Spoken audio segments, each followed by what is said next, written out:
முன்னை வினையகல மூங்கிற் குடியமுதன் பொன்னங் கடற்கமலப் போதிரண்டும் என்னுடைய சென்னிக்கணியாகச் சேர்த்தினேன் தென்புலத்தார்க் கென்னுக் கடவுடையேன் யான் நயந்தரு பேரின்பமெல்லாம் பழுதென்னு நன்னினர்பால் சயந்தரு கீர்த்தி ராமானுஜமுனித் தாளினமேல் உயர்ந்த குணத்துத் திருவரங்கத் தமுதோங்கும் அன்பாலியம்புங் கலித்தொலை அந்தாதி ஓத இசனெஞ்சமே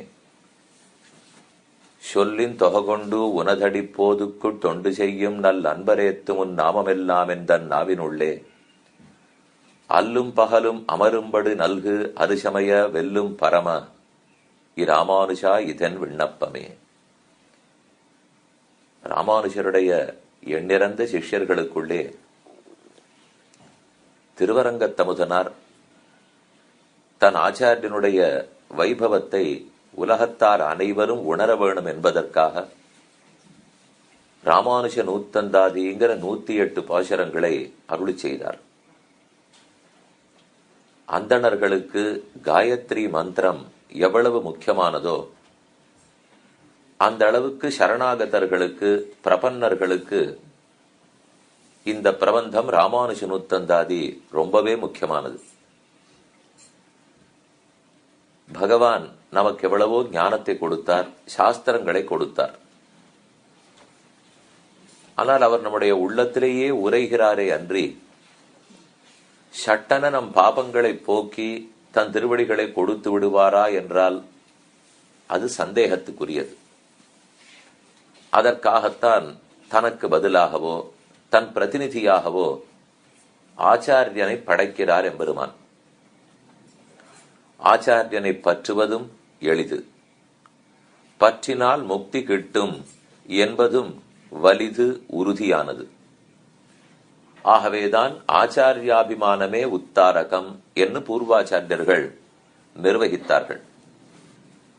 ஆச்சாரியர்கள் பலர் இருந்தாலும் ஜெகதாச்சாரியங்கிற பட்டத்தோடே ஸ்ரீ விஷ்ணுலோக மணிமண்டப மார்க்கதாயி விஷ்ணுலோகமாகிற வைகுந்தத்துக்கே கைகாட்டி அனுப்பி வைக்கும் சக்தி படைத்தவர் என்கிற பெருமை ராமானுஜரையே சாரும்.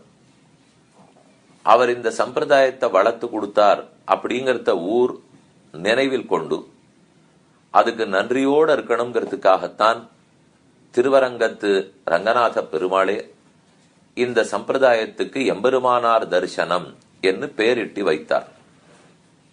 அம்புவியோர் அந்த தரிசனத்தை எம்பெருமானார் வளர்த்த அந்த செயல் அறிகைக்கா அவர் பெற்றார்ங்கிறது அல்ல.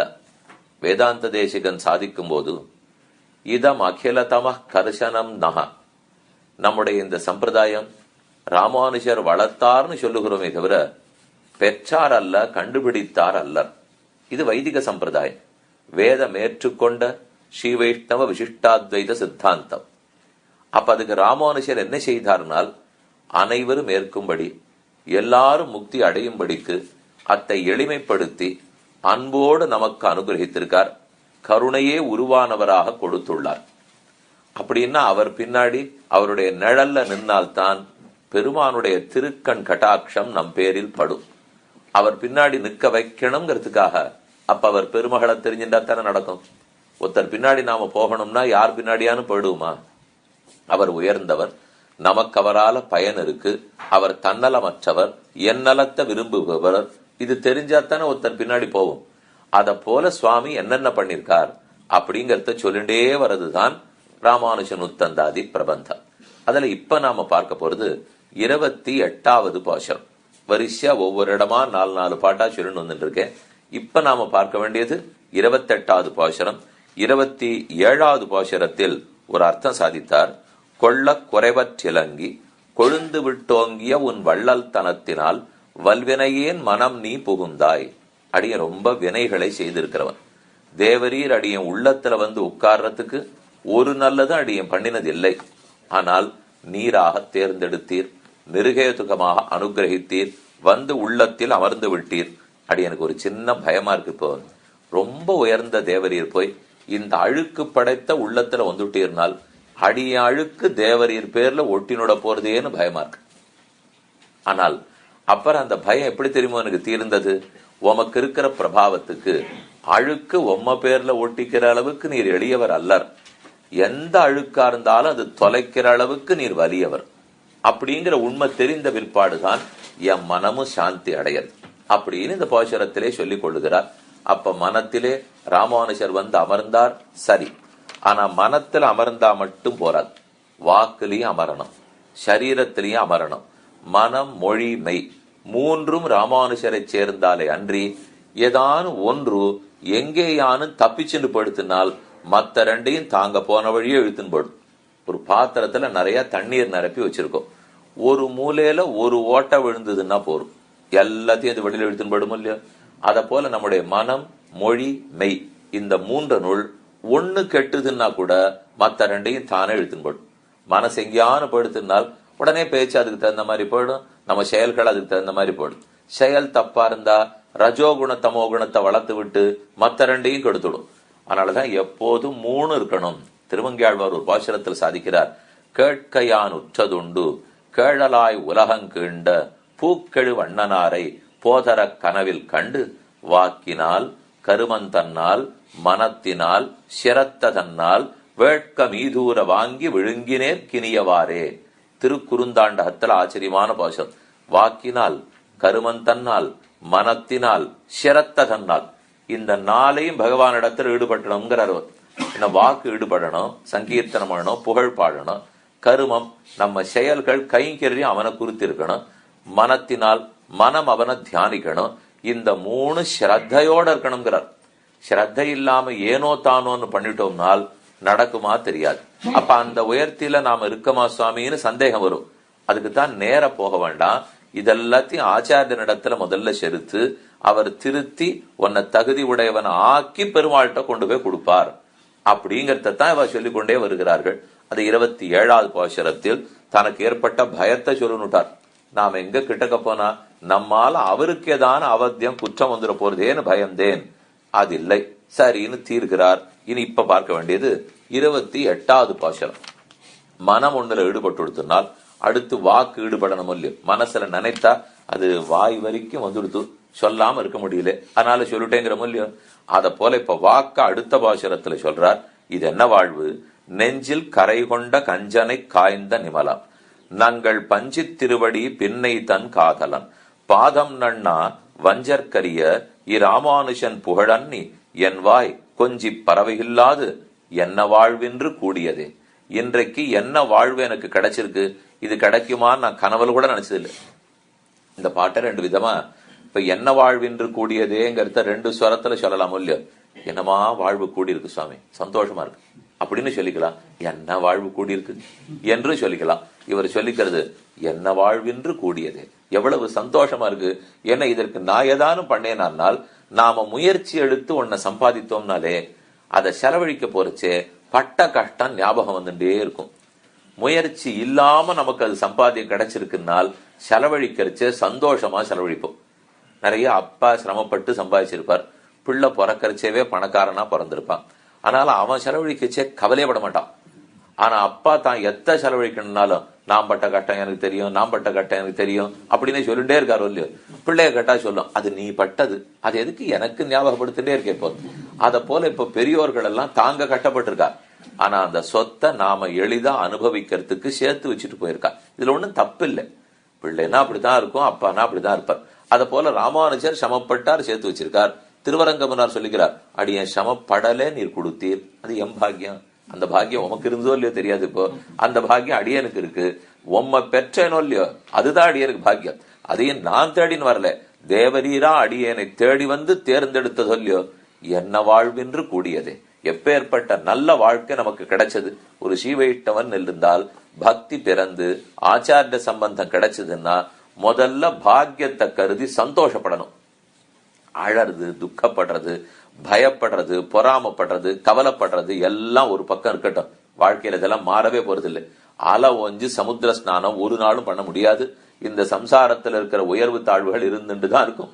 ஆனா அதற்குள்ள இந்த சுவாமி சொல்றது, பாலைவனத்துல சோழவனம் இல்லையானா, இது இத்தனையுமே ஒண்ணுமில்லாத தவிடுபொடி ஆக்கிற அளவுக்கு உம்ம திருவடி அடியன் கிடைச்சுடுத்தே. கிடைத்த பிற்பாடு என்ன வாழ்வின்னு கூடியதே. அந்த வாழ்வு நமக்கு கிடைச்சுடுத்து. இந்த பாட்டை பார்க்கச்சே எல்லாம் நாம நன்னா சந்தோஷமா தலைய நிமிர்ந்துண்டு ஆடிண்டு பாடிண்டு என்ன வாழ்வென்று கூடியதே அப்படின்னு சொல்லிக்கணுங்கிறது தான் நம்ம பூர்வாச்சாரியர்களுடைய ஆசை. அதுக்கு ஒன்றும் குறவே இல்லை. என்னைக்கா இருந்தாலும் இந்த தர்மம் இப்படித்தான் இருக்கும். ராமானுஜருடைய திருவடி விட்டே கொடுக்காது. பாசுரம் பதபதார்த்தம் பார்ப்போம். நெஞ்சில் கரை கொண்ட கஞ்சனை காய்ந்த நிமலன். கண்ணனை பத்தி சொல்லிட்டு இருக்காரு. இப்போ கம்சனை அழித்த கண்ணன். கம்சன் எப்படிப்பட்டவரா இருந்தார்? நெஞ்சில் கரை கொண்ட தீய புந்தி கஞ்சன். நெஞ்சில குற்றம் அழைச்சுட்டான். அடிச்சிருந்தா கூட கண்ணன் மன்னிச்சிருவான். வாயால வச்சிருந்தா கூட மன்னிச்சிருவான்.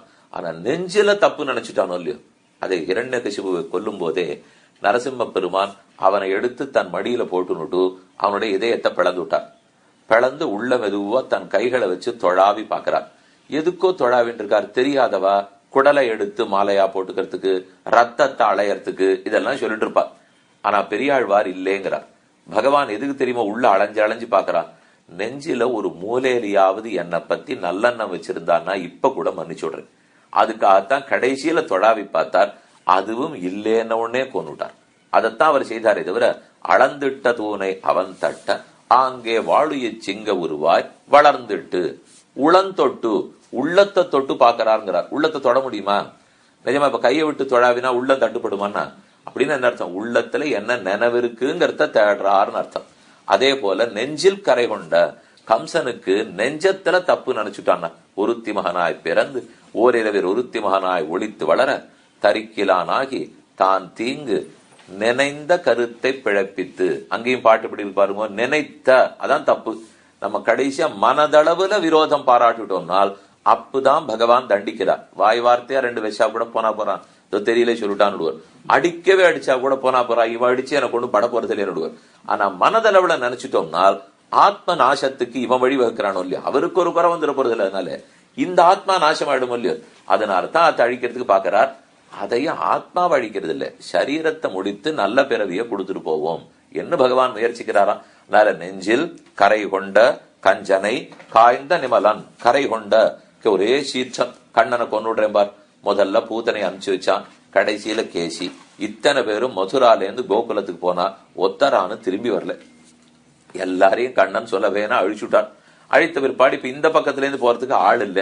யோசிச்சான், அக்ரூரனை அனுப்பிச்சு வச்சான். நீ போய் எப்படியான்னு கொஞ்சம் பேசி மாமா பெரிய யாகம் நடத்துறதா இருக்கார். கண்ணனுக்கு மாமா தானே கம்சன். யாகம் நடத்துறதா இருக்கார், அதனால கூட்டின்னு வர சொன்னார். தைரியமா வந்துட்டார் அக்ரூரர். தெரியும் கொல்றதுக்கு ஏற்பாடு பண்றான்னு. ஆனா தெரிந்து கோகுலத்துக்கு வந்தார், கூப்பிட்டார். அதை விட ரொம்ப ஆசையா மருமான்னு சொல்லிட்டார். தோ வந்துட்டேனே, நீ எப்ப கூப்பிடுவீன்னு காத்துனேன்.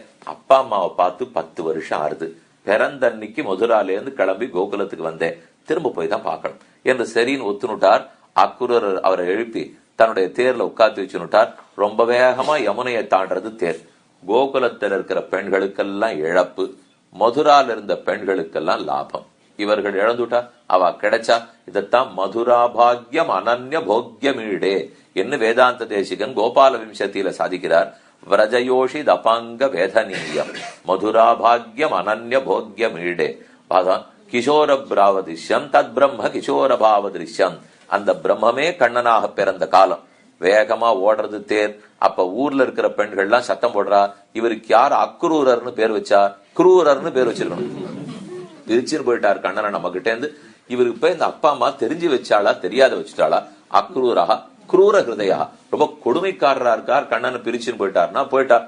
நெஞ்சில் கரை கொண்ட கஞ்சனை காய்ந்த அவனை சீறி அழித்த நிமலன். நிமலன் குற்றமற்றவன். சொல்ற சேவே நன்னா கொன்னார், குற்றமே இல்லைங்கிற பாருங்க. கஞ்சனை காய்ந்தன்னு சொன்னா கம்சனை கொண்டுட்டார்னு அர்த்தம். கொண்டுட்டார்னு ஒரே ஒரு குற்றம் இருக்குமான்னு சந்தேகம் வரும் இல்லையோ நிமலன். ஆனா அந்த குற்றம் கிடையாது. 33 அமரர்க்கு முன்சென்னு கப்பந்தவிர்க்கும் கரியே துயிலாய் செப்பமுடையாய் தெருடையாய் செற்றார்க்கு வெப்பம் கொடுக்கும் விமலான்னு பாசுரம்.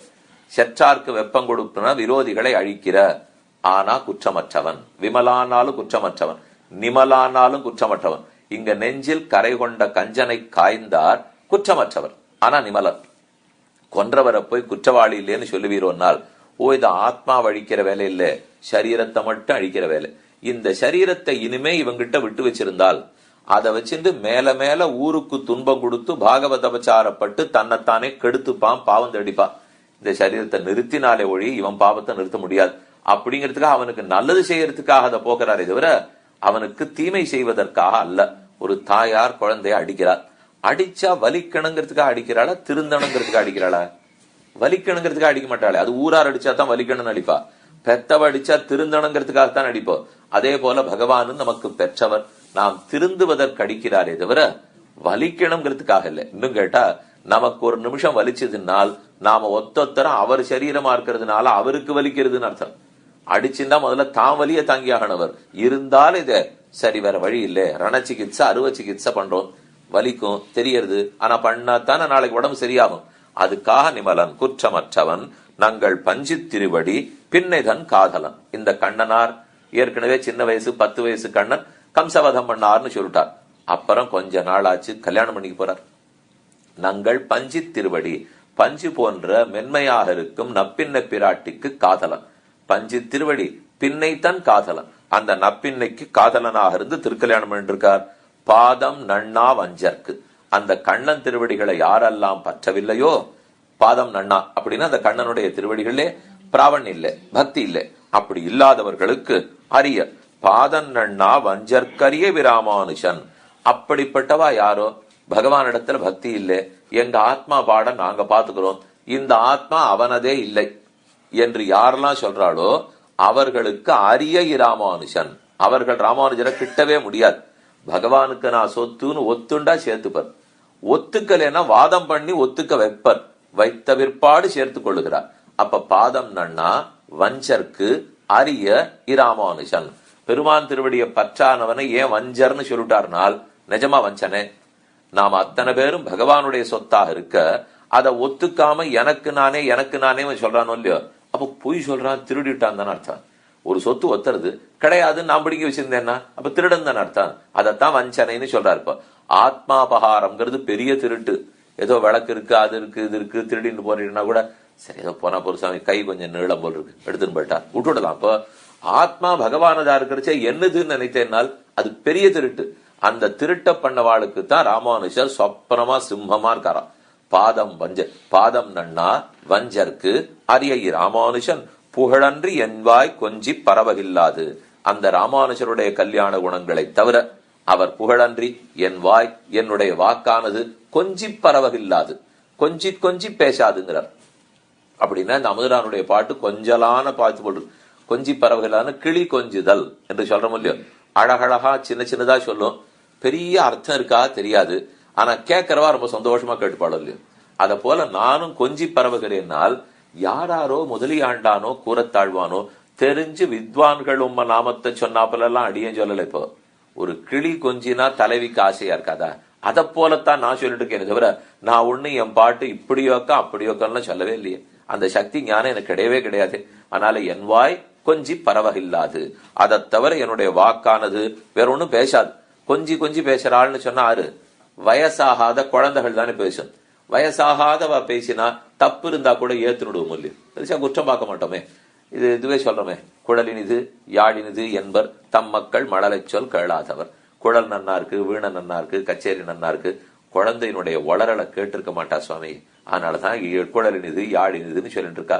அத போல இவர் சொல்றாரு, இப்போ என் வாக்கு குழந்தையினுடைய வாக்கு, இது யாருக்கு இனிதா இருக்கணுமோ அவளுக்கு இருக்கும். குற்றம் பார்க்க போனேன்னா குற்றம் தான் இருக்கும்.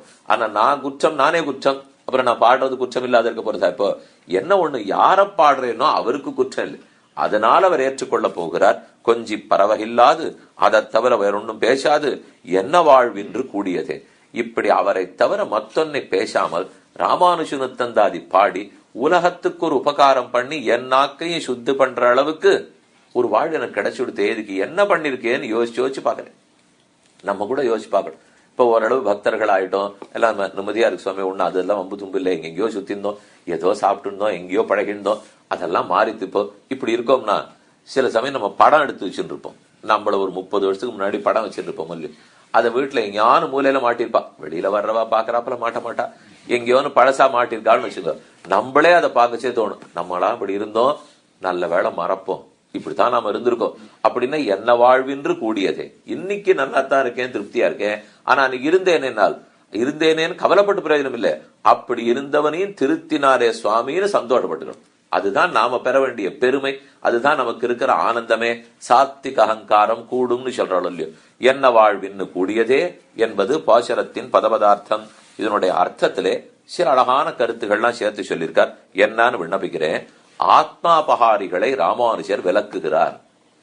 இந்த பாட்டுல சொல்லச்சே, நங்கள் பஞ்சி திருவடி பின்னை தன் காதலன் பாதம் நன்னா வஞ்சர். கண்ணனுடைய திருவடிகளை பற்றாத வஞ்சகர்கள்ங்கிறார் இல்லையோ. எனக்கிந்தேன நகிருதம் பாபம் சோரேன ஆத்மாபகாரினான்னு பாரத ஸ்லோகம். பெரிய உபதேசங்கள்லாம் பீஷ்மாச்சாரியர் எத்தனையோ பண்ணிட்டே இருக்கார். சட்டுன்னு இது ஒரு ஸ்லோகம் வந்தது. இப்போ இவனால் என்ன பாவம் தான் செய்யப்படவில்லை? யாராலே? தங்கம் திருடுவனா, பொருள் திருடுவனா, ஆடு மாட திருடுனவனா, அதெல்லாம் ஒண்ணுமில்லை மன்னிச்சுடான்ட்டார். கிந்தேன நகிருதம் பாபம், ஆத்மா பகவானுடையதாக இருக்க தன்னது தன்னதுன்னு நினைத்தான் என்றால் அவன் செய்யாத பாபமே இல்லை. ஏனெனில் திருடப்பட்ட பொருளும் உயர்ந்த பொருள். ஜீவாத்மா ஏதோ வாசல்ல போற காகிதம் இல்ல, ஆத்மா. திருட்டு கொடுத்தவர் சாமானியர் இல்ல, பரமாத்மா. ஏன்னா அவர்கிட்ட தானே திருடி இருக்கோம். சொத்து அவருதான் இருக்கிறச்சே திருடிட்டோம். திருட்டு கொடுத்தவரும் ரொம்ப பெரியவர், திருடப்பட்ட பொருளோ ரொம்ப உயர்ந்த வஸ்து. அப்ப திருட்டு எவ்வளவு பெருசாயிடும்? பெரிய மனுஷன் வீட்டுல வைக்க போற திருடினா கூட கொண்டு போய் உள்ள வச்சிருவா. ஏன்னா மனுஷன் பெரிய மனுஷன், இன்னைக்கு வைக்க போற திருடுவார், நாளைக்கு குண்டு வைக்க வந்தாரோ என்னமோ அப்படின்னு பிடிச்சுன்னு போயிடுவா. அதே சின்ன மனுஷன் வீட்டுல இருந்து வைரத்தை திருடின்னு போனாலும் பிடிச்சுன்னு போயிடுவா. சின்ன மனுஷன் வீட்டுல வைக்க போற திருடினா வேணா தப்பிச்சுன்னு வந்துடலாம். ஆனா இப்ப நாம பண்ணிருக்கிறது, ரொம்ப பெரியவர் வீட்டுல ரத்தனத்தை திருடிட்டோம். ரொம்ப பெரியவர் பகவான், ரத்தனமாட்டம் இருக்கிறது ஜீவாத்மா. அப்ப ஜீவன பகவானிடத்திலே திருடினோம்னா என்னதான் தண்டனை கிடைக்காது. அதனாலதான் சுவாமி விலகி இருக்கார். அரியவர் பாதம் நன்னா வஞ்சற்கரிய ராமானுஷன் நெஞ்சில் கரைகொண்ட கஞ்சனை காய்ந்த நிமலன். கம்சனுக்கு ஒரே கோபம், இந்த கண்ணன் இப்படி மறைந்து வளர்ந்து நம்மளை எல்லாம் துன்பத்தில் ஆழ்த்தி விட்டார். எட்டாவது கர்ப்பம்னு முதல் கர்ப்பத்திலேருந்து நான் கலங்கிட்டு இருக்கேன். அந்த கர்ப்பம் கலங்கித்தோ இல்லையோ, கம்சன் கலங்கிட்டே இருக்கானோ இல்லையோ. இப்போ ஏன்னா எட்டாவது தான் கண்டிப்பா ஒரு 12 வருஷமா ஆகாதா ஆகும்னு வச்சுங்களேன். அப்ப 12 வருஷம் கழிச்சு உன் உயிர் போயிடும்னா அதுதான் இருக்கிறதுலயே கொடுமை. இப்ப போயிடும்னா கூட தப்பிச்சுடலாம். ஏன்னா போயிடும்னா போன்னு நினைக்கிறதுக்குள்ள போயிடும் இல்லையோ, இப்ப முடிஞ்சு போயிடும். அது உமக்கு ஒரு 2.25 வருஷம் இருப்பீராம் இப்படின்னு ஒருத்தர் சொல்லிட்டாருன்னா 2.25 வருஷமும் நரகம். பயந்து பயந்து போயிடுவோம் இல்லையோ. அதான் நடந்தது கம்சனுக்கு. இப்போ நெஞ்சில் கரை கொண்ட, ஒரே கோபத்தோட இருந்தார். கரை கொண்ட கஞ்சனை காய்ந்த நிமலம். அந்த தீய புந்தி கஞ்சன் உன்மேல் சினமுடையான். ஆழ்வாராண்டாள் பாசுரத்திலே தீய புந்தி கஞ்சன், தவறான சிந்தனையை உடைய கம்சன் உன்மேல் சினத்தோட இருக்கிறார் என்று சொன்னபடிக்கு காய்ந்த நிமலன், அந்த கம்சனை காய்ந்தான். அங்கே சொல்றார், அதாவது தாஜித பிராணாக உக்ரசேனாத்மஜோ நிருபா என்கிறபடியே சம்ஹரித்தன். கம்சனும் இல்லை, அவன் கூட வந்த ஒரு அசுரனும் பாக்கி இல்லை, அனைவரையும் அழித்து விட்டார். நிமலன் தோஷ ரகிதன். ஆனா தோஷம் கிடையாது. கொன்றார்னு சொல்லிட்டு தோஷம் இல்லேன்னு சொல்றேனால் காரணம் அவனுடைய நன்மைக்காக அழித்தார். அவனை விட்டு வைத்திருந்தால் இனியும் துன்பம். குழந்தை ஒண்ணு விளையாடிட்டு இருக்கு, பூவை வச்சு விளையாடுந்தது, பழத்தை வச்சு விளையாடுந்தது, பாத்திரத்தை வச்சு விளையாடுந்தது. திடீர்னு ஒரு நெருப்பு குச்சியை எடுத்துட்டு இந்த குச்சியை வச்சுன்னு அந்த விளக்களை கொளுத்தி விளையாட போறேன்னு போனா என்ன பண்ணுவோம்? அம்மா உள்ளே இருந்து பாக்குற, கீழே போடு அப்படின்னு சொல்ல போறா. போட்டுட்டா விட்டுடுவோம், போடலைன்னா கிடுகிடுன்னு வந்து முதுகுல ஒண்ணு வச்சு பிடுங்கி தூர போட்டு போயானும். அது எதுக்கு? குழந்தைய காப்பாத்த. இல்லைன்னு சொன்னா அது தனக்கே ஆபத்து தேடிடும். அதுக்கு தான் தனக்கு ஆபத்தை தேடிக்கிறோன்னு தெரியல, தெரியாததை தாய் தானே சொல்லி ஆக வேண்டியிருக்கு. அத போல கம்சன் இந்த சரீரத்தை கொடுத்திருந்தா நல்லத்துக்கு வச்சு பயன்படுத்தாமல் குச்சிய நெருப்புல கொடுத்துறாப்புல தன்னையே குத்திக்க போறான். ஆத்மாவுக்கே நாசம் ஏற்படுத்திக்கிறதுக்கு இந்த சரீரத்தை பயன்படுத்த ஆரம்பிச்சுட்டானோ இல்லையோ. அப்ப வேற வழி இல்லை, குச்சியை பிடிங்கி போட்டா தான் நடக்கும். அதுக்குத்தான் நெஞ்சில் கரை கொண்ட கஞ்சனை காய்ந்த நிமலன். நிமலன் நங்கள் பஞ்சி திருவடி பின்னை தன் காதலன். எந்த குற்றமும் இல்லாதவர் நிமலன். அமலன், விமலன், நிமலன், நின்மலன் என்ன அமலநாதிபிரான் பிரபந்தத்துல 4 தடவை சுவாமி திருப்பாணாழ்வார் சாதித்திருக்கிறார். காரணம் என்னன்னால் குற்றம் இல்லாதவர், நம்ம நன்மைக்கு செய்கிறார், தன் நன்மைக்காக இல்லை. ஹேய பிரதிபடன் அல்லது கம்சனை கொல்லும் அளவும் மாதா பிதாக்களை சிறையிலே இருக்க கேட்டு பொறுத்ததொரு. அடுத்தது இவர் என்ன தெரிஞ்சிருக்கணும்? நம்ம அப்பா அம்மாவை சிறைச்சாலையில அடைச்சார், முதல்ல அவரை கொன்னுடுவோம் அப்படின்ற கோபத்தோட வந்திருக்கணும் இல்லையோ. 10 வருஷம் வச்சிருந்தா அவனுக்கு உயிர் போயிட போறதேங்கிறதுல பயத்துல அவன் அடைச்சு விட்டான், போறான். அப்படிங்கிற அளவுக்கு மன்னிப்புல வந்துட்டார். அதனாலதான் கூப்பிட்ட குரலுக்கு வந்தார். வந்த வருடத்துல ஒழுங்கா நடந்திருந்தா கூட இந்த 10 வருஷம் நடந்த தப்பையும் மன்னிச்சிருப்பார். ஆனா அப்பவும் தப்பு பண்ணிட்டான் இல்லையோ. வந்த போதும் தவறிழைத்து வந்தா என்ன செய்யலாம்? ஒரு பெரியவர் இன்னொரு நாட்டுக்கு போறாருன்னு வச்சுங்க, உடனே உங்கள் நாட்டு கைதிகளை எல்லாம் விடுதலை செய்கிறோம் அப்படின்னு போடுறாடோ இல்லையோ.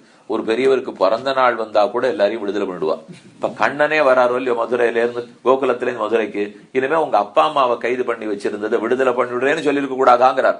அத்தை சொல்லியிருந்தா கூட அப்பவே மன்னிச்சிருப்பாரே, ஆனா பண்ணலையோ இல்லையோ. நிமலன்னு சொன்னால் தாய் தகப்பனாரை சிறை வைத்ததை பெரிய குற்றமா எடுத்துக்கல பகவான். ஆனா அதை விட குற்றம் இப்ப கொல்லணும்னு பார்த்தானோ இல்லையோ. கஞ்சனை காய்ந்த நிமலன் தந்த காலில் விலங்கர வந்து தோன்றிய தோன்றல் என்ன திருவங்கியாழ்வார் சாதித்தபடிக்கு தன் தந்தையினுடைய காலில் இருக்கிற எல்லா விலங்குகளும் சிதறும்படிக்கு வந்து பிறந்தான் நிமலன். நங்கள் பஞ்சி திருவடி பின்னைதன் காதலன். எம்பெருமானார் திருவடிகளிலே அனன்யார்க்கமாம்படி பண்ணினான் ஆகையாலே.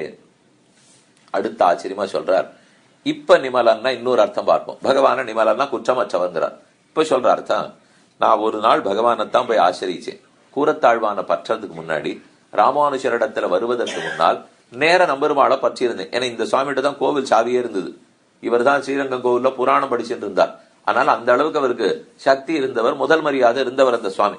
அப்ப நேர பெருமாளை தானே பத்தி இருப்பார். அது வரைக்கும் பெருமாள் நிமலனா நின்மலனா இல்லையா, ஏன்னா தங்கிட்டே வச்சிருந்தாராம். சமயம் வந்ததுன்னு உடனே ராமானுஜருடைய திருவடிகளுக்கு ஆட்படுத்தி அவர் மூலமா கூரத்தாழ்வான் திருவடிகள்ல கொண்டு போய் சேர்த்துட்டாரோ இல்லையோ. இந்த பெருமாள் எவ்வளவு நல்லவர் பாருங்க, கொஞ்சம் கூட குற்றம் இல்லை. எது குற்றமா? தன் திருவடியில ஒரு பக்தனை பெருமாள் வச்சுன்னு இங்கேயே கைங்கிரமண்ணு நினைச்சுட்டா குற்றமா? அதை விட்டுட்டு தன் பக்தர்களுக்கு போய் கைங்கிரமண்ணு அவளோட சேர்த்து வச்சுட்டா குற்றமின்மைங்கிறார். அதுதான் நமக்கு ரொம்ப நல்லது. பகவானிடத்திலேயே நின்னோம்னா கூட வாழ்க்கை மாறி போறதுக்கு வாய்ப்பு உண்டு. ஏன்னா அவர் ரொம்ப பெரியவர் பாருங்க. அதனாலேயே ஒரு திமிரு நமக்கே வந்துடும். ரொம்ப பெரிய வாழ்க்கை வேலை பார்த்தோம்னாலே அதுவே ஒரு செருக்கு ஆணவத்தை கொடுத்துரும். அதனாலதான் எல்லாரும் நீங்க இப்ப இந்த புதுதா தொடங்குகிற நிறுவனம்னு போரில் பாருங்க. இந்த புதுசா ஆரம்பிக்கிறது போறதுன்னா அவளை கேட்டீங்கன்னா அந்த நிறுவனத்து பேரே சொல்ல மாட்டான், இப்படித்தான் சொல்லுவா, புதுசா ஆரம்பிக்கிற நிறுவனம். பேர் இல்லையான்னா இதே பெரிய இடத்துல வேலை பாக்குற பாருங்க, தலையனுத்தின்னு இப்படி பேர் சொல்லுவா, அங்க வேலை பாக்குறேன். அதனால எப்பவுமே அந்த இடத்துல வேலை பார்த்தோம்னா நன்னா இருக்கும்.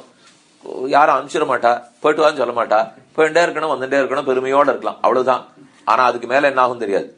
ஆனா இந்த புதுசா இருக்கிறதுல ஒன்னும் பற்றினா ஓஹோ எப்படியோ இருக்கும், இல்லைன்னா விழுந்துடும். நம்ம ஆச்சாரியன் எப்படி தெரியுமோ, இந்த புதிய நிறுவனமாட்டம், ஆனா அதுல விழுந்துடுறதுங்கிற ஆபத்து இல்லாத நிறுவனம். ஏன்னா அதுல ஒரு நாள் விழுந்தாலும் விழலாம், ஆச்சாரியன் விழவே மாட்டார். எப்போதும் பற்றினா மேல மட்டும்தான் தூக்கி விட்டுடுவார். இப்போ அதனால அவர் சொல்ல வர்றார், தன்னோட பகவான் என்ன நிறுத்தி விடாமல் தன் பக்தர்களவுக்கு என்ன கொண்டு போய் சேர்த்து வைத்தாரோ இல்லையோ, அதெல்லாம் நின்மலன். நங்கள் பஞ்சி திருவடி பின்னை தன் காதலன். நப்பின்ன பிராட்டிக்கு காதலனாக வந்தவர் நங்கள் பஞ்சி திருவடி.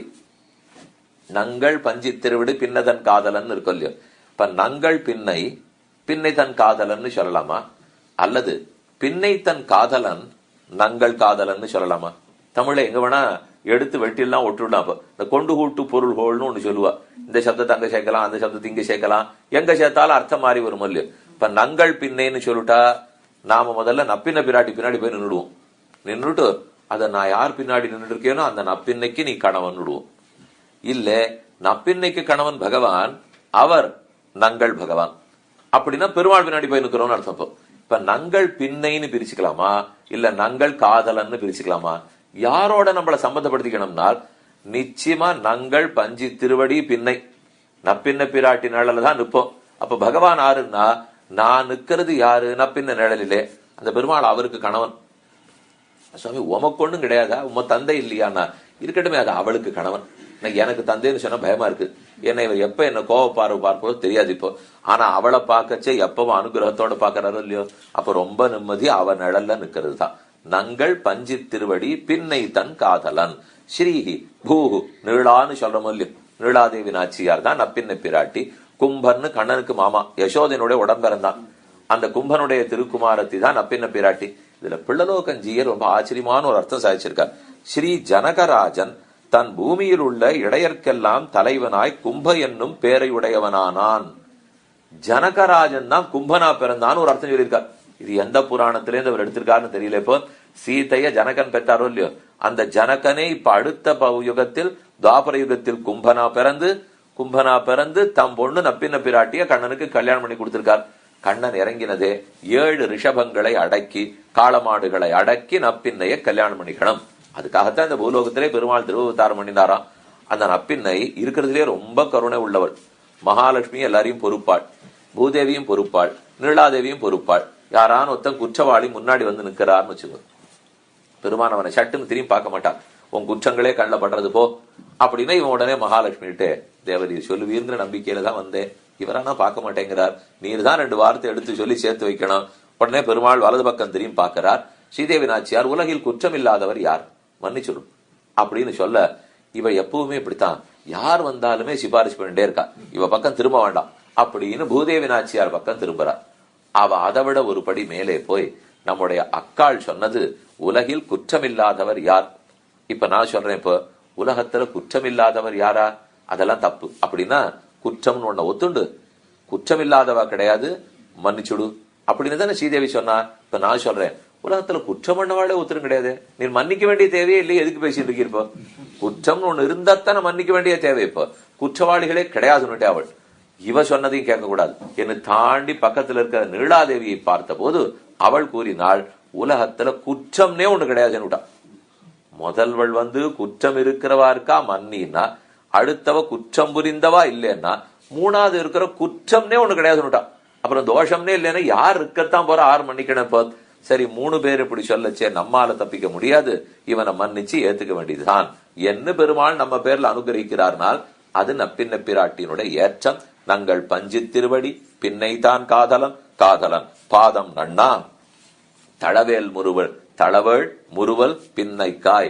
7 ரிஷபங்களை முடித்து நப்பின்ன பிராட்டி ஏற்ற கண்ணன், அவனுடைய சொத்து நான் அப்படின்னு யாரெல்லாம் ஒத்துக்காமலே இருக்கார்களோ, பாதன் நன்னா வஞ்சர்க்கு அரியர் இமாமானுஷன் நமாம் துஷ்கிருத்தினோ மூடாக பிரபத்யந்தே நராதமாக மாயையா அபகிருத ஜானாக ஆசுரம்பாவம் ஆசிரிதாக. என்ன மூடர்கள் ஆசிரியிக்கிறது இல்லை, துஷ்கிருதிகள் ஆசிரியிக்கிறது இல்லை, மாய பேச்சினாலே மனத்தை பறிகொடுத்தவர்கள் ஆசிரியிக்கிறது இல்லை. இன்னென்னார் கிட்டக்க வர்றதில்லை, கிட்டக்க வர்றதில்லைன்னுட்டார் கண்ணன். அப்படிப்பட்டவர்களுக்கு ராமானுஜரும் கிட்டக்க போறதில்லை என்று அரியவி ராமானுஜன் அவர்கள் ஆசிரியிக்கிறதுக்கு கடினர்களாக இருக்கிற சுலபத்தில் ராமானுஜர் திருவடிகள் அவர்களால் ஆசிரியிச்சிட முடியாது.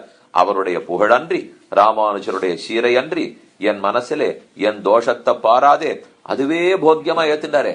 நான் எத்தனை குற்றம் பண்ணி இருந்தா கூட அந்த குற்றத்தை குற்றம்னு பார்த்து தள்ளி விட்டுடாமல் ஒத்துண்டாரோ இல்லையோ, அவர் புகழத்தவர என் வாக்கு எதப்பாடும். அவருடைய வாத்சல்ய சௌசீல்யாதி குணங்களையெல்லாம் என்னுடைய வாய் கொஞ்சி பரவகில்லாது. இதை தவிர மற்றொருத்தனை பத்தி என் வாய் ஸ்தோத்திரம் பண்ணாது. பகவான ஸ்தோத்திரம் பண்ணும் நிறுத்திட்டேன், அதெல்லாம் முன்னாடி பண்ணிட்டு இருந்தேன்.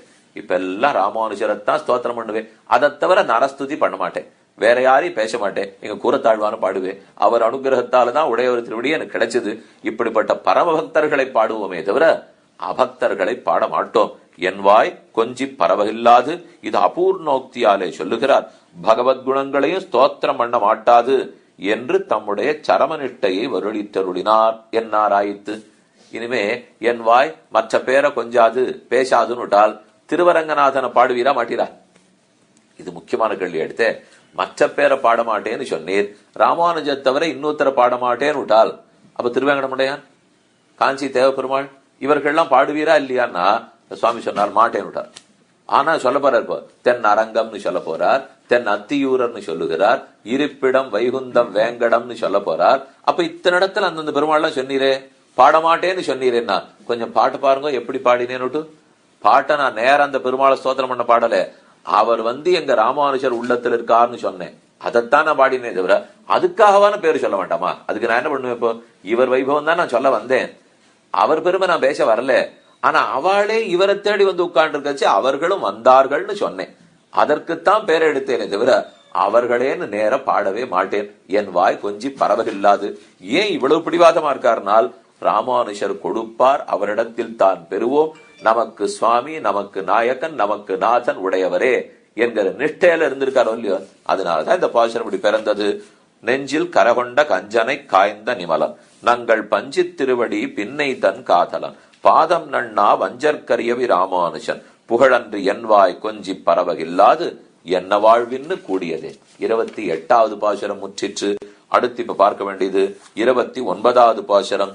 இப்படி ராமானுஜருடைய குணங்களை எல்லாம் பாடினீர். அதை தெரிஞ்சிருக்கிறவர்களோட சேர்வேன், எப்பவும் கூடியிருப்பேன்னு சொன்னீர். சரி, இதெல்லாம் எப்படி வாச்சுது உமக்கு? அதைத்தானே தெரியலன்னு நானும் சொல்லிட்டு இருக்கேன். வாச்சுடுத்துன்னு தெரியறதே தவிர எப்படி வாய்த்ததுன்னு கேட்டா பலருக்குமே தெரியாது. நம்ம வீட்லயே கூட ஏதோ ஒரு ஆபத்து அப்படியே சுத்தி சுத்தி வரும். இல்ல ஏதோ ஒரு வியாதி ஒரு 4-5 வருஷம் பாடா படுத்தும். அதுக்காக இல்லாத இடம் இல்லை, எல்லா இடத்துலயும் போயிருப்போம், காட்டியிருப்போம். இது சித்த மருத்துவம் பார்த்துட்டோம், ஆயுர்வேதம் பார்த்துட்டோம், இது பார்த்துட்டோம் எல்லாம் சொல்லிடுவோம். கடைசியில என்ன நடந்ததுன்னே தெரியாது. 5 வருஷம் கழிச்சு வியாதி இருக்காது. இது எதனால போச்சுன்னு கேட்டால் அநேகமா இவ எல்லாரையும் பார்த்ததுனால இருக்காது. நானும் ஒவ்வொருத்தரையா பார்த்தேன், அப்பப்பெல்லாம் சரியா போல, என்னமோ வந்தது என்னமோ போயிடுது. இது ஆச்சாரியர்கள் என்ன சொல்றா, அது தெரியறது இல்லையா உனக்கு? அப்ப இந்த குறுக்கு இத்தனை பேர்கிட்ட போகாத இருந்துறேங்கிறா. எப்படியும் தானாத்தானே 5 வருஷம் போச்சுன்ற அவ பண்ண எதுனாலையும் போல என்ன இல்ல, ஒரு நப்பாசி அதுலேதான் போயிருக்குமோ மோனோட்டு. அதுக்காகத்தான் ஒருத்தரோட போயிட்டு இருக்கோம்னால் இப்ப இந்த சுவாமிக்கு தெரிஞ்சு போச்சு, இப்படி எல்லாம் எதுனாலும் எனக்கு போறேன்னு தெரியும். என்ன வாழ்வின்னு கூடியதே தெரியல. என்ன தெரியல? ராமானுஜருடைய நெருகையத்துக்க கட்டாட்சம். அதனாலதான் இது நடந்திருக்கு. இதற்கு நாம் பண்ணது ஒண்ணும் கிடையாது. அது எது கூட்டி வச்சிருக்கணும்? பகவானுடைய அருள். அவர் எனக்கு பேர்ல இருக்கிற விதி கிருபை, ராமானுஜருடைய கிருபை. அதுதான் என்னோட கூடி இருந்திருக்கு. அது எப்ப கூடுமோ, ராமானுஜ சிஷ்யர்களோட நமக்கு தொடர்பு ஏற்படுத்தி வைக்கிற அளவுக்கு எப்போது ராமானுஜ கட்டாட்சம் கிட்டுமோ என்பதை அடுத்த பாசுரத்தில் கேட்கிறார். 29வது பாசுரம். கூட்டும் விதியென்று கூடுங்கொலோ தென் குருகைப்பிரான் பாட்டென்னும் வேத பசுந்தமிழ் தன்னை தன் பத்தி என்னும் வீட்டின் கண் வைத்த இராமானுஷன் புகழ் மெய்யுணர்ந்தோர் ஈட்டங்கள் தன்னை என் நாட்டங்கள் கண்டு இன்பம் எய்திடவே. என் நாட்டங்கள்னு சொன்னால் என் மனம், என் கண்ணுன்னு அர்த்தம். என் நாட்டம், இதுல நாட்டம் இருக்கவனுக்குன்னா எதுல பார்வை நிலகுத்தி நிக்கிறதுன்னு அர்த்தம். என் நாட்டங்கள் கண்டு என் கண்கள் காணணும், இன்பம் எய்திட ஆனந்தப்படணும். எதே? ஈட்டங்கள் கண்டு என் நாட்டங்கள் இன்பமிடணும். ராமானுஜருடைய சிஷ்யர்னா ஈட்டம்னா கூட்டம்னு அர்த்தம். திரள், கூட்டம், அடியார்கள் தம் ஈட்டங்கண்டிட கூடுமேல் அது காணும் கண்பயனாவதே என்று குலசேகராழ்வாருடைய பாஷத். அப்ப அடியார்களுடைய ஈட்டம்னா கூட்டம். ராமானுஜ சம்பந்திகள் அடியார்கள், அவர்கள் கூட்டத்தை எப்ப பாப்பேனோ, இப்ப திடீர்னு இந்த ஊருக்காரானோ புதுசா ஒருத்தர் வரான்னு வச்சுக்கோ, தனியா தவிப்பா. எங்கேயோ ஒரு இடத்துல வீட்டை பார்த்து விடுவா. ஏது போறது எது வருது தெரியாது, எல்லாம் புதுசா இருக்கும். இப்போ போயிட்டு வந்தா வேலை மட்டும்தான் இருக்கும். அப்படியே அவ தேடுவா, எங்கேயான சத் சங்கம் இந்த ஊர்ல இருக்கா சுவாமி, இப்ப என்ன பண்ண போறீங்க? அவ ஏதாவது உங்க வீடு பார்த்து தரப்போறாளான்னா, அப்படி எல்லாம் இல்ல, பயமா இருக்கு. தனியா இருந்தோம்னா ஒருத்தர் இருந்தாருன்னா கூட கொஞ்சம் தெம்பா இருக்குமோ இல்லையா, வந்துருவா. வந்த பிற்பாடு அண்ணா சரி, அது அப்படியே 1 மாசம் 2 மாசம் ஆகும். இப்போ அப்புறம் ரொம்ப தெம்பாடுவா. எப்படி ஆனிருந்தால் அடியார்கள் ஈட்டங்கண்டால் மனசமாதானம் அடையும். அதுதான் முக்கியம் இல்லையே. அப்போ இவாளும் பெருமாள் பத்தி என்ன பேசுறா? அந்த சுவாமி வரைச்சு சால கிராம விக்கிரகம் எல்லாம் இடம் பண்ணி வந்திருப்பாரோ இல்லையோ, அப்ப அவர் வீட்லயே அந்த பெருமாள் இருப்பாரோ இல்லையோனால் ஆகாது. அவர் மட்டும் இருந்தா அந்த சந்தோஷம், அந்த பயம் போறது வரவே வராது. இத்தனைக்கு பகவான் தான் பயத்தை போக்குறார், அதுல சந்தேகம் இல்லை.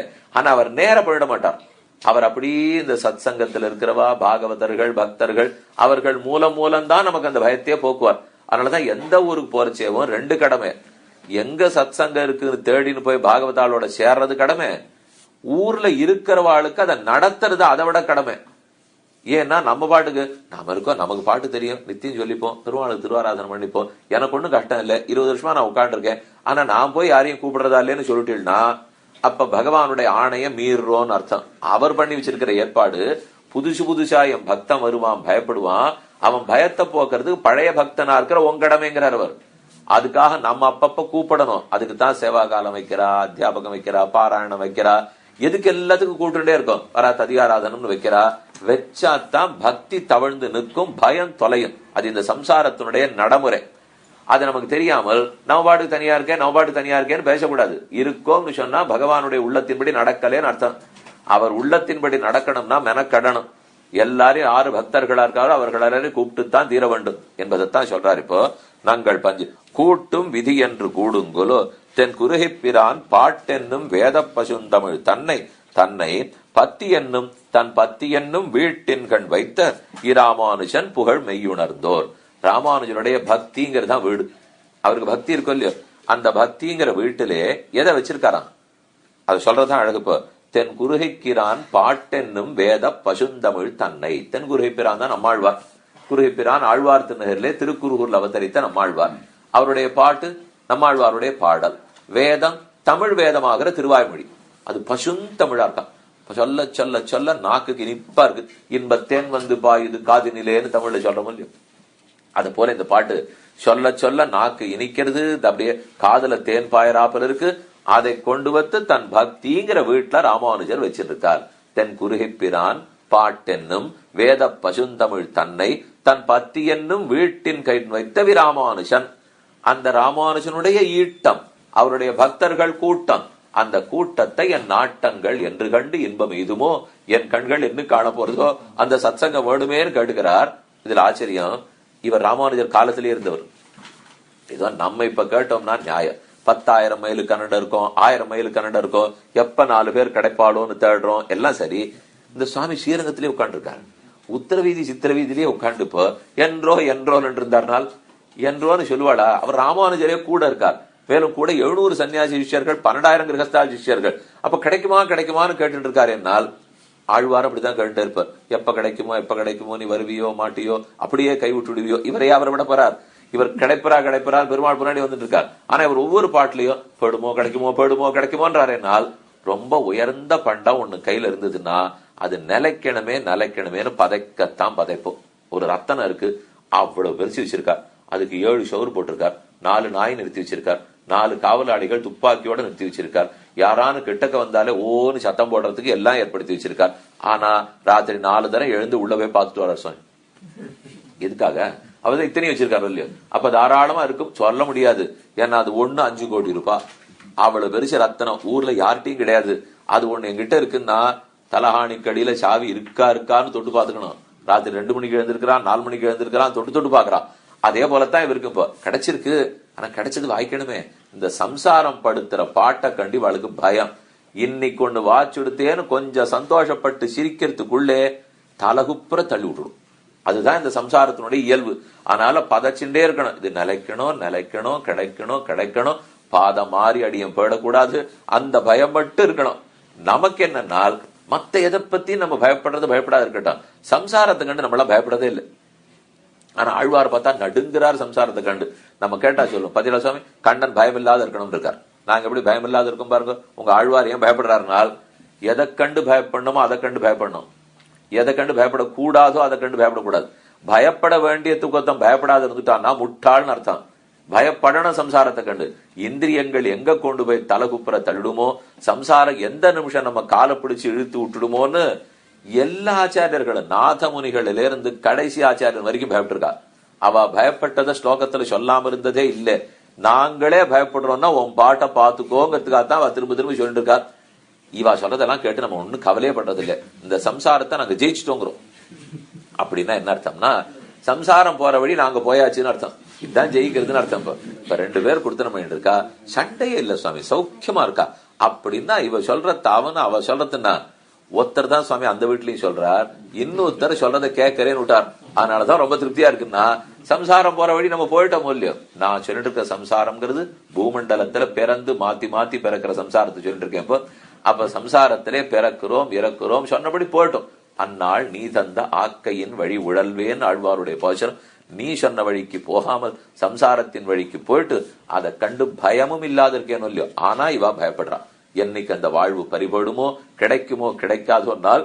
இது பயம் எப்ப போகும்னால், இது சரீர வியோகத்துக்கு அப்புறம் அர்ச்சிராதி மார்க்கத்தை தாண்டி விரஜேல தீர்த்தமாடினா தான் அந்த பயம் போகும். அது வரைக்கும் அவளுக்கு போகவே போறதில்லை. எப்பேற்பட்ட உறுதி உள்ளவனா இருந்தாலும், பரதனை போல ஒரு வீரனா, அந்த வீரன் காலத்திலேருந்து பயந்திருக்கா. க்ஷத்ரிய ராஜா தசரதனுடைய மகன், அவன் எத்தனை பயந்துட்டான். ராமனை பிரிஞ்சோம்னு கேள்விப்பட்ட உடனே ராமன் திரும்பி வந்தார்னு அப்புறம் தான் அவனுக்கு மூச்சே வந்தது. நல்ல இது அவா காலத்திலேருந்தே பயம்.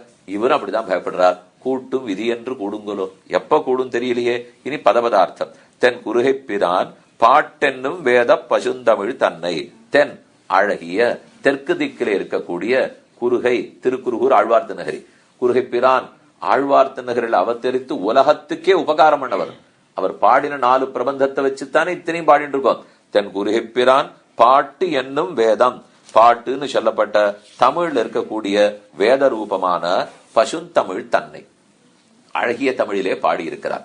அந்த பசுந்தமிழ் தன்னை செந்தமிழாயிருக்கிற திருவாய்மொழியை தன் பத்தி என்னும் வீட்டின் கண் வைத்த தன்னுடைய பக்தியாகிற வீடு. இவர் இந்த மாதிரி மரத்துல எல்லாம் வீடு கட்ட மாட்டார், செங்கல் மண்ணை வச்சு எல்லாம் வீடு கட்ட மாட்டார். ராமானுஷர் ஒரு புதுமையான வீடு கட்டியிருக்கார் சுவாமி. பக்தியே வச்சு வீடு, பக்தி தான் வீடு. தன் பக்தி என்னும் வீட்டின் கண் வைத்தவி ராமானுஷன். அப்ப எல்லா ராமானுஷர் எங்க கொண்டு வந்து திருவாய்மொழியை வச்சிருக்கார்? திருவாய்மொழியை கொண்டு போய் கண்ணாடி செங்கல் சுண்ணாம்பு வச்ச வீட்லயே வைக்கிறது, பக்திங்கிற வீட்டுல வைக்கணுமா. அந்த வீட்டின் கண் வைத்த இராமானுஷன் புகழ் மெய்யுணர்ந்தோர். அந்த ராமானுஷனுடைய புகழை அறிந்திருக்கும் அவர்களுடைய கல்யாண குணங்களை தெரிஞ்சிருக்கிறவாளுடைய ஈட்டங்கள் தன்னை என் நாட்டங்கள் கண்டு அந்த கூட்டத்தை என்னைக்குத்தான் என் கண்ணு காணுமோ, கண்டு இன்ப எய்திட கூடுங்களோ விதி கூடுங்களோ. இதுக்கு ராமானுஜருடைய அருள் கிடைக்குமா? இவர்களுடைய பாஷையிலே விதி விதின்னு சொன்னா நாம சொல்ற விதியை சொல்ல மாட்டான். நம்ம சொல்றது அது விதி சுவாமி, வேற வழி இல்லை, அப்படித்தான் பட்டாகணுங்கிற மூல்யம். ஆழ்வார்கள் பாஷையில விதின்னு சொன்னா கிருபான்னு அர்த்தம். கருணா தயா கிருபா இதத்தான் விதி விதின்னு சொல்லுவா.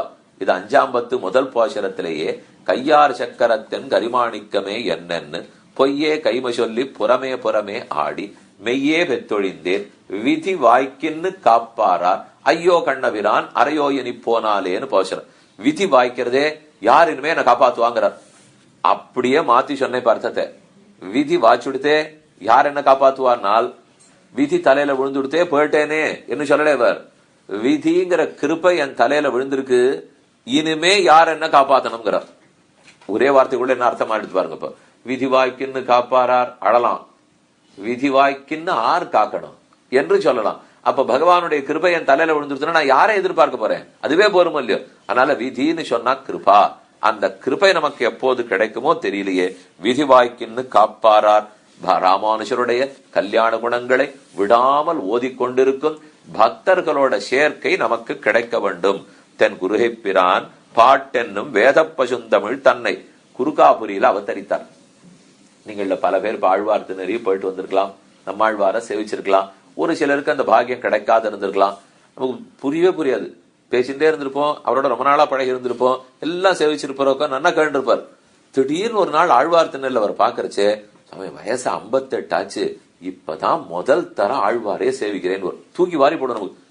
இத்தனை நாள் அவங்க பார்த்துருந்தேன், நல்லா பாட்டெல்லாம் சொல்லி எல்லாம் இருந்தது சுவாமி, என்னமோ கிடைக்கவே இல்லை பாக்கியம், இந்த பக்கமே வரல. இந்த ஆழ்வாராவது கொஞ்சம் கருணை உள்ளவரா இருந்தா நாங்க இறங்குற விமான நிலையத்துக்கு பக்கத்துல எங்கேயாவது இருந்திருக்கலாம். அப்படி இல்லாம ஒரு கோடியில எங்கேயோ போய் உட்காந்து இருந்தாருன்னா யார் போறது சொல்லுங்க. ஏதோ சென்னைக்கு வந்துருவா, யார் வர்றவாளா இருந்தாலும் திருமலை திருப்பதி இல்லைன்னா பயம். அவர்கிட்ட போய் அவரை சேவிக்கா வந்துட்டா என்ன பண்ணுடுவரோ எது பண்ணுடுவரோ வேண்டியது எல்லாத்தையும் என்ன இந்த பயப்படுத்துற பெருமாளா இருந்தா தான் போவோம் போட்டுருக்கு. மத்த பெருமாள்லாம் ஒண்ணுமில்ல அவபாடு சயனிச்சுட்டு இருக்காளோ இல்லையோ, போக மாட்டேங்கிற யாரும். இப்போ அப்ப அங்கேயிருந்து கொஞ்சம் தெற்கு வந்தா ஸ்ரீரங்கம் வரைக்கும். ஏன்னா இப்பெல்லாம் அவரும் பிரசித்தமாயிட்டார். முன்னாடி எல்லாம் அவர்கிட்ட கூட்டம் கிடையாது, இப்ப அவர்கிட்டையும் கூட்டமா போச்சு, அது வரைக்கும் வந்துருவா. அப்படியே போனா கூட சரி மதுரை போனோம், ஆனா தாண்டி திருநெல்வேலி தாண்டி எங்கேயோ இருக்கிற இடத்துல ஆழ்வார் திருநெல் இருக்காரோ இல்லையோ, எப்ப தேவையில்ல ஒரு விமானம் ஓடிட்டு இருக்குன்னு வச்சுக்கோ. அதனால வேணும்னா போலாம். 1.5 மணி நேரத்துல சென்னையில இருந்து ஆழ்வார் திருநெல் இருக்கலாம். வேணும் நினைத்தா 1.5-2 மணி நேரத்துக்குள்ளே போனோம்னா பக்கத்துல அது இருந்து போகணும்னு போகணும். ஏன்னா போகணும்னா அத்தனையுமே தன்னுது. அதான் ராமானுஜர் சொல்லிட்டே இருக்காராம். இந்த சம்பிரதாயத்துக்கு முதல் ஆச்சாரியனாக பிரதம பிரபன்ன ஜன கூட்டஸ்தராகவும் நம்மாழ்வார் தான் எழுந்துள்ள இருந்திருக்கார். அதனாலதான் தென் குருகை பிரான் பாட்டென்னும் வேத பசுந்தமிழ் தன்னை தமிழ்மறைகள் 1000 இன்ன முதத்தாய் சடகோபன் மொயம்பால் வளர்த்த இதத்தாய் ராமானுஷன் பெற்றுக் கொடுத்த தாய் திருவாய்மொழியை பெற்றெடுத்த தாய் நம்மாழ்வார். ஆனா வளர்த்து கொடுத்த தாய் ராமானுஷன். அதனாலதான் இப்பவும் பிரார்த்திக்கிறச்சே திருவாய்மொழி நன்னா நம்ம மனசுல நிக்கணும் அப்படின்னா யார்கிட்ட கேட்கணும்? பகவான்கிட்ட கேட்கலாம், கேட்கறது இல்லை. நம்ம ஆழ்வார்கிட்ட கேட்கலாம், கேட்கறது இல்லை. ஆனா எப்போதும் கேட்கறது யார்கிட்ட? ராமானுஷர் இடத்துலதான் கேட்போம். தனியன் பாசுரத்துல சொல்லிருக்கிறச்சேவே இன்ன முதத்தாய் சடகோபன் மெம்பால் வளர்த்த இதத்தாய் ராமானுஷன் மிக்க இரநிலையும் மையா தக்க நிலையும் தரையா துக்கில மூழ்வின ஓதுங்குறையோகன் யாழிசை வேதத்தியல். இந்த ஒவ்வொரு பாட்டும் சொல்லிட்டு வர முடியும். பக்தாமிருதம் விஸ்வஜனானுமோதனம் சர்வார்த்ததம் ஸ்ரீ ஷடகோப வாங்மயம் சஹசிரசாகோபனிஷத் சமாகமம் நமாமியகம் திராவிட வேத சாகரம் திருவழிதி நாடென்னும் தென்குருகூர் என்னும் மறுவினிய வன்பொருள் என்னும் அருமரகள் அந்தாதி செய்தான் அடியினையை எப்பொழுதும் சிந்தியாய் நெஞ்சே தெளிந்து ஏய்ந்த பெருங்கீர்த்தி ராமானுஜமுனிதன் வாய்ந்த மலர்பாதம் வணங்குகின்றேன். ஆய்ந்த பெரும் சீரார் சடகோபன் செந்தமிழ் வேதம் தரிக்கும் பேராத உள்ளம் பெற. நம்மாழ்வார் பாட்டு நம்ம உள்ளத்துல தரிக்கணும்னா ராமானுஜா நீ அனுகிரகிக்கணுங்கிறார். இவர் எதுக்கு அவர் 4000 வருஷத்துக்கு முன்னாடி இருந்தார், இவர் அதுக்கப்புறம் பிறந்திருக்கார். இவர் கொடுக்கணுமானால் அவர் சொத்தை பெத்துட்டு இவர் கையில ஒப்படைச்சிட்டு போயிட்டார். இனிமே இவர் பார்த்து அந்த சொத்தை நமக்கு கொடுத்தா தான் கொடுத்தது. அதனாலதான் ஈன்னமுதத்தாய் சடகோவன் மைம்பால் வளர்த்த இதத்தாய் ராமானுஷன் என்று பிரார்த்திச்சுக்கிறோம். வேத பசுந்தமிழ் தன்னை தன் பத்தி என்னும் வீட்டின் கண் வைத்த தன்னுடைய பக்திங்கிற ஒரு தன் பக்தி என்னும் வீடுன்னு சொன்னால் அம்மாழ்வாருடைய திருவடிகளை மறவாத மாறன் அடிபணிந்துய்ந்தவர் பாசரத்திர பிரதிபத்தி விலகாத தன் பக்தி எல்லாருடைய பக்தியை போல் அன்றைக்கே ராமானுஷருடைய பக்தி இல்லை. இப்ப நமக்கும் பக்தி இருக்கும் இல்லையா? இப்ப பாட்டுல சொல்ல சேவே பாசரத்தை நம்மாழ்வாருடைய பாசரத்தை பத்தி என்னும் வீடுன்னு சொல்லிருக்கலாம். ஆனா தன் பக்தி என்னும் வீட்டின் கண் வைத்தங்கிறார். அப்படின்னா ராமானுஜருடைய பக்தி வேற, நம்ம பக்தி வேற. நம்ம பக்தினா பகவான்னு தெரிஞ்சுட்டு இருப்போம், மேலோட்டமா தெரிஞ்சுட்டு இருப்போம். ஆனா ராமானுஜருடைய பக்தி பகவத் ஸ்வரூப ரூப குண விபூதிகளில் ஒரு சின்ன தகவல் கூட விடாம முழுக்க தெரிஞ்சு வச்சிருக்கிற பக்தி. அதைத்தான் தன் பக்தி என்னும் வீட்டின் கண் வைத்த ஒரு நல்ல வைரம் ஆயிண்டு வரும். அது எங்கேயோ இப்போ இந்த காகிதத்துல வைரத்தை சுத்தி உள்ள வச்சிருவில, அதுக்குன்னு ஒரு நல்ல கரு நீளத்துல இருக்கிற துணி, வெல்வெட்டு துணி, அந்த துணியை வாங்கிட்டு அதுக்கு பொட்டி எல்லாம் பண்ணி அதுல ஒரு ஓட்டை போட்டு அப்படி இருக்கிற வைரத்தை அதுக்குள்ள சொருகி வச்சு அதை அப்படி கொஞ்சம் இருட்டு மூலையில போய் அப்படி திருப்பி திருப்பி காட்டினா பளபளங்கிறது இல்லையோ, அந்த அளவு பார்த்து வைக்கணுமே. வைரம் இருந்தா போறாது, அதை நல்ல பொன் தகட்டுல வச்சு பதிக்கணுமே. அத போல திருவாய்மொழி ரொம்ப வசத்தது. அந்த வசத்திக்கு தகுந்த மாதிரி மண்டபம் கட்ட வேண்டாமா? அதுக்குத்தான் தன் பக்தி என்னும் வீட்டின் கண் வைத்தார். திருவாய்மொழியை வைக்கிறதுக்கு ஏற்ற மண்டபம்னால் ராமானுஜருடைய பக்தி தவழும் திருவுள்ளம் என்பதுதான் இங்க சாதிக்கிறார். வீட்டின் கண் வைத்த இராமானுஜன், அந்த ராமானுஜனுடைய புகழை யாரெல்லாம் மெய்யுணர்ந்தோர், அவருடைய புகழை தெரிஞ்சு வச்சிருக்கிறவா அந்த பாசுரங்களை கொண்டு சாரீரக சூத்திரங்களுக்கு வியாக்கியானம் பண்ணியும். ராமானுஜருடைய புகழ் என்ன? எப்போதும் திருவாய்மொழியை காலக்ஷேபம் சொல்லுவாராம். அவரே சொல்றார், திருவாய்மொழிக்கு வியாக்கியானம் பண்ணுன்னு திருக்குறுகிப்பிரான் பிள்ளானை ஏவி விட்டார். அப்புறம் தான் 6000 படி வியாக்கியானமே பிறந்தது. அதை பண்ணினார். அந்த பாசுரங்களை வச்சே பிரம்மசூத்திரங்களுக்கு அர்த்தம் சொல்றார். வேதவியாசருடைய பிரம்மசூத்திரத்துக்கு இப்படி அர்த்தம் சொல்லணுங்கிறார். இதெல்லாம் அவர் செய்யவேதான் அந்த பாசுரத்தை பக்தி என்னும் வீட்டுல வச்சிருக்கார் அப்படின்னு கொண்டாடிவிட்டார். அதை மெய்யுணர்ந்தோர் இந்த வைபவத்தை நன்னா தெரிஞ்சு வச்சிருக்கிற சடகோபன் நாதமுனிகள் ஆளவந்தார் முன்னாடி இருக்கிறவா குரத்தாழ்வான் முதலியாண்டான் எம்பார் வட்டர் சோமாசி ஆண்டான் வடுகநம்பிகள் கிடாம்பி ஆச்சான் அருளாள பெருமாள் எம்பெருமானார் எல்லாம் பின்னாடி இருக்கிறவா 74 சிம்மாசனாதிபதிகள். இத்தனை பேரும் ராமானுஜர் வைபவத்தை மெய்யுணர்ந்தோர் நன்கு தெரிஞ்சிருக்கிறவா. இப்படி சப்த சதி சங்கியாதரான 700 சன்னியாசிகள் 74 சிம்மாசனாதிபதிகள் இந்த கூட்டம் இருக்கு பாருங்க. இந்த கூட்டம் தான் ஈட்டம், இதான் கூட்டம். இந்த கூட்டத்தை என் நாட்டங்கள் எப்போது காணுமோ, என்னுடைய கண்கள் எப்போது கண்டு அனுபவிக்குமோ, சமாசேன பர்யந்தம் ஈஷண திரவியத்தையே பற்றி சுகிக்க நினைத்திருக்கிற என்னுடைய திருஷ்டிகள் எப்போதும் நம்ம வைகுந்தத்துக்கு போய் சேர்ற வரைக்கும் இந்த கூட்டத்திலேயே இருந்துட்டு அப்படியே ராமானுஜரை பற்றி அப்படியே பகவான் அடையணும் என்று ஆசைப்பட்டு இருக்கிற என்னுடைய கண்கள் எப்ப கிடைக்கும்? கூட்டும் விதி என்று கூடுங்கோலோ. இதை சேர்த்து வைக்கிற பாக்கியம். இப்ப விதின்னு சொன்னா பாக்கியம்னு ஒண்ணு சொல்லிட்டார், விதின்னு சொன்னா பகவானுடைய கிருபான்னு ஒண்ணு சொல்லிட்டார். இங்க பகவத் கிருப்பை இல்ல, ராமானுஜ கிருப்பை. அப்ப ராமானுஜருடைய கிருப்பை இருந்தா தானே அவர் அடியார்களோட எனக்கு சேர்த்து கிடைக்கும். அது எப்போது கிடைக்குமோ என்று கேட்கிறேன். ராமானுஜர் புகழ் மெய்யுணர்ந்தோர் ஈட்டங்கள் தன்னை இந்த காலத்திலே அவர் கண்டிருப்பாரே. அவர் காலத்துல அவர் கண்டிருக்க மாட்டாரா? அவரே ராமானுஜர் காலத்துல வாழ்ந்தவர். ஆனா ஏன் கேட்டு இருக்காருனா பதைப்பினால் கேட்கிறார், அல்லது இப்போது இவருக்கு அபேட்சை கண்ணால் கண்கள் விகிருதமாய் அன்னிக்கே இன்பம் எய்துகை. நம்ம பாக்குறேன் கூட்டத்தை பாக்குற முல்லு பார்த்த உடனே கண்ணு மலரும், அதோட நின்றுடும். அடுத்த நிமிஷத்துல இருந்து சரி கூட்டம் அப்படின்னு விட்டுடுவாளாம். வெண்ணு கண்ணு மலர்ந்தா போறாது, அந்த கூட்டத்தோட சேர்த்து சேர்த்து ஆனந்தமா அனுபவிக்கிற பிராப்தி கிடைக்கணும். அது கிட்டுறதுங்கிறது 2வது படிப்பு. கூட்டம் கிடைச்சிருத்துன்னு உடனே இப்போ ஒருத்தர் ஓடிண்டே வந்துட்டு இருக்கார், ஏதோ நாய் துரத்துறதுன்னு வச்சுக்கலேன். ஓடி வரார், யாரும் இல்லையே காப்பாத்துறதுக்குன்னா ஒரு வீட்டு வாசல 2 பேர் உட்காந்துருக்கா. பார்த்த உடனே முகம் மறந்துடும், ஏன்னா ஏதோ ஒரு ஆள் இருக்குன்னு தெரிஞ்சு போச்சு இப்ப. ஆனா கிட்டக்க போன பிற்பாடு பின்னாடி வர்ற நாய்க்கு சொந்தக்காரர் அவருன்னு தெரிஞ்சுட்டா அவ்வளவுதான். ஏது மலர்ந்த கண்ணு என்ன எடுப்போம், குவிந்தே போயிடும். அப்ப அதோட மலர்ந்தா மட்டும் போறாது, சேர்ந்து அனுபவிக்கணும் இல்லையோ, இன்பமும் கிடைக்க வேண்டுமே. அப்ப சேர வேண்டும், இன்பம் கிட்ட வேண்டும் என்றுதான் சாதித்தார். ஆக உன் தொண்டர்கட்கே அன்புற்றிருக்கும்படி என்னையாக்கி அங்காட்படுத்தேங்கிற பாசுரத்தின் படிக்கு இவரும் கூட்டத்தோட சேர பிரார்த்தித்தார். 29ஆம் பாட்டு முற்றிற்று. கூட்டும் விதி என்று கூடுங்கொலோ தென் குருகைப்பிரான் பாட்டென்னும் வேத பசுந்தமிழ் தன்னை தன் பத்தி என்னும் வீட்டின்கண் வைத்த இராமானுஷன் புகழ் மெய்யுணர்ந்தோர் ஈட்டங்கள் தன்னை என் நாட்டங்கள் கண்டு இன்பம் எய்திடவே. வச்சுங்க, என் நாட்டங்கள் கண்டு இன்பம் எய்திடவே கூட்டும் விதி என்று கூடுங்களோ. முதல்ல இருக்கிறத கடைசியில கூட்டினா தான் அர்த்தம் வரும். என்னுடைய கண்கள் இதை கண்டு ஆனந்தப்படுற அளவுக்கு மகாபாகியம் ராமானுஜருடைய அனுகிரகம் எப்போது என்னை அடையுமோ, அப்ப என் நாட்டங்கள் கண்டு கண்டு இன்பம் எய்திடவே கூட்டும் விதி என்று கூடுங்களோ. எப்போது கூட்டி வைக்குமோங்கிற 29வது பாசுரம்.